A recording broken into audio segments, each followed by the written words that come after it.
स्वागत आहे शेतकरी मित्रांनो. भारतातील सर्वाधिक उत्पादन अमृत पॅटर्न टेक्निकमध्ये शेतकरी मित्रांनो मी दिनेश देशमुख. 22 एप्रिल 2024. शेतकरी मित्रांनो आज आपण अमृत पॅटर्न पद्धतीने डेव्हलप केल्या गेलेल्या कपाशी पिकाच्या प्लॉटमध्ये आपण बॅकग्राऊंडमध्ये बघू शकता. हे काठाचा तास आहे आणि हे जे कपाशी आहे यावर्षी आपण जी लागवड केली ही 7 जूनला लागवड केली होती आणि आज जे तारीख आहे 22 एप्रिल 2024ला आपण हा व्हिडिओ शूट करत आहेत.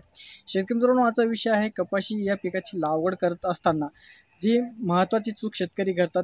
जेव्हा आपण बियाणे घेण्यात जातो तेव्हा बियाणे घेताना कोणकोणत्या प्रकारची महत्त्वाची चूक आपण करतो याची आपण डिटेल माहिती आज आपण मध्ये घेणार आहोत. शेतकरी मित्रांनो आज 22 एप्रिल असून सुद्धा यामध्ये आपण बघू शकता कपाशी चांगल्या प्रकारे फुटलेली आहे आणि विशेष म्हणजे इथं अजून 2 किंवा 3 वेचण्या बघायला मिळतील. म्हणजेच हा कापूस कमीत कमी 28 मेपर्यंत राहील आणि कपाशी या पिकाचे विक्रमी उत्पादन घेण्यासाठी महत्त्वाचा विषय आहे की कपाशीची लागवड ही लवकर आणि काढणी उशिरा करायला पाहिजेत. जे आपण टार्गेट सांगतो शेतकऱ्यांना कोरडवामध्ये 25 आणि बागायतीमध्ये 40-45 क्विंटलपर्यंत आपण एकरी उत्पादन घेऊ शकता, यात काही शंका नाही. त्यासाठी स्टेप बाय स्टेप आपल्याला जे काही नियोजन आहे अमृत पॅटर्न पद्धतीचे हे आपल्याला प्लेस्टोरला जाऊन अमृत पॅटर्न ॲप डाउनलोड करून त्यामध्ये हिंदी, इंग्लिश आणि मराठी या भाषेमध्ये लिखित स्वरूपात माहिती घ्यायची आहे आणि त्याच प्रकारे आपल्याला आपल्या शेतामध्ये कपाशीचे नियोजन करायचे आहे. शेतकरी मित्रांनो आजचा महत्त्वाचा विषय आहे की कपाशीचे बियाणे घेत असताना आपण महत्त्वाची कोणती चूक करतो याच्याविषयी आपण पहिल्यांदा माहिती घेऊया.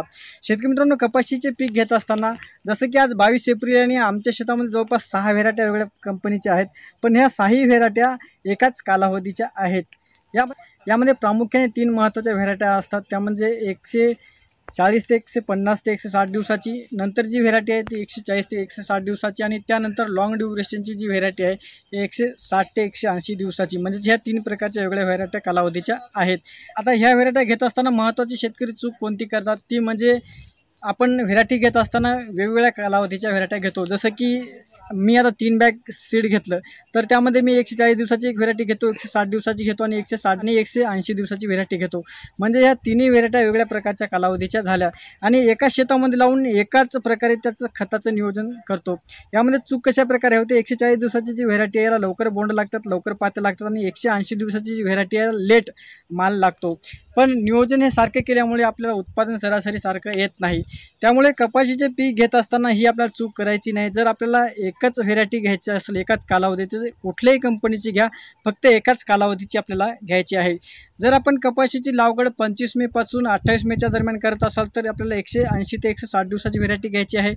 1 जूनपासून 7 जूनच्या दरम्यान आपण कापूस लागवड करत असाल तर आपल्याला 140 ते 160 दिवसाच्या दरम्यान येणारी व्हेरायटी घ्यायची आहे.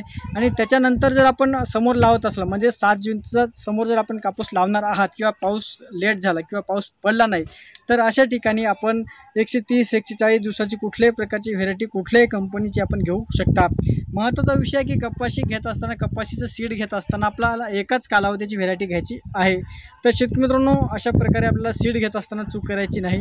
आपल्याला व्हेरायटी घेत असताना कंटिन्यू एकाच कालावधीची व्हेरायटी घ्यायची आहे. यामध्ये कुठल्याही कंपनीची व्हेरायटी आपण घेऊ शकता. यावर्षी मी मे महिन्यामध्ये व्हिडिओ टाकणार आहे.